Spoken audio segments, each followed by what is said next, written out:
This lecture is called, Why Was Edgar Allan Poe So Gloomy? And I'll try to answer that question using his biography. Edgar Allan Poe was born January 19th in 1809 in Boston, Massachusetts. His parents were actors. His mother apparently was a very good actress. His father, on the other hand, had a reputation as an alcoholic who often missed performances. In 1810, Poe's father abandoned the family. In other words, Edgar Allan Poe never knew his father. In December of 1811, while on tour in Richmond, Virginia, Poe's mother, Eliza, died of tuberculosis. She was only 25 years old at the time. Edgar was a few weeks shy of his 3rd birthday. In other words, it's very possible that Edgar's earliest memory was of his mother's death. After Eliza Poe died, her 3 children were split up. The older brother, Henry, went to live with relatives in Baltimore. Poe was taken in by the Allan family of Richmond, Virginia, but he was never formally adopted.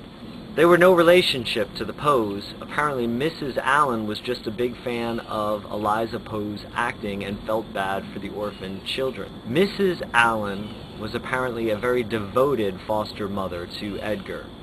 However, Edgar always had a very stormy relationship with his foster father, John Allan.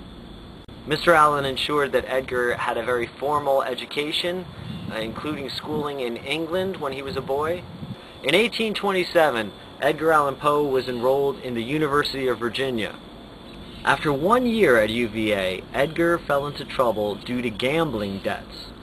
His foster father, John Allan, refused to help him out of this trouble, so Edgar felt that his only solution was to run away and join the army. In 1829, Edgar Allan Poe's foster mother died, also of tuberculosis. After her death, Poe and his foster father, John Allan, had something of a reconciliation. Mr. Allan helped Poe get a commission to the West Point Military Academy in New York. However, after 1 year attending West Point, Poe was expelled. This was really the end of Poe's relationship with Mr. Allan. In 1831, Poe moved to Baltimore, Maryland. He got back in touch with his older brother, Henry. He lived with his Aunt Maria and her daughter, Virginia, who at the time was only 9 years old. After being in Baltimore for only 6 months, however, Poe's older brother, Henry, died. He was only 24 at the time. It was in Baltimore, while living with his Aunt Maria and cousin Virginia, that Poe really started his literary career.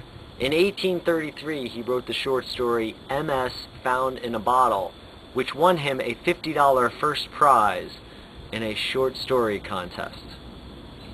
In 1834, Poe's foster father, John Allan, died. Poe was not mentioned in the will at all. In 1835, while living in Baltimore, Poe wrote the short story Berenice. In 1835, Poe married his young cousin Virginia. She was 13 years old at the time. Poe was 27. In 1842, Poe's young wife Virginia got sick with tuberculosis. Apparently one evening, she was singing a song for Edgar when she began to cough up blood. Shortly after Poe's wife fell ill with tuberculosis, he wrote the short story The Mask of Red Death. In 1843, Poe published the short story The Telltale Hearts. In 1846, Poe wrote the short story The Cask of Amontillado. He also wrote what is probably his most famous poem, The Raven. In 1847, after a 5-year battle with tuberculosis, Poe's wife Virginia died. She was only 25 at the time. Shortly thereafter, Poe wrote the poem Annabel Lee. In other words, if we were to try to answer the question, why was Edgar Allan Poe so gloomy? Why does he seem in his short stories to be so obsessed with death?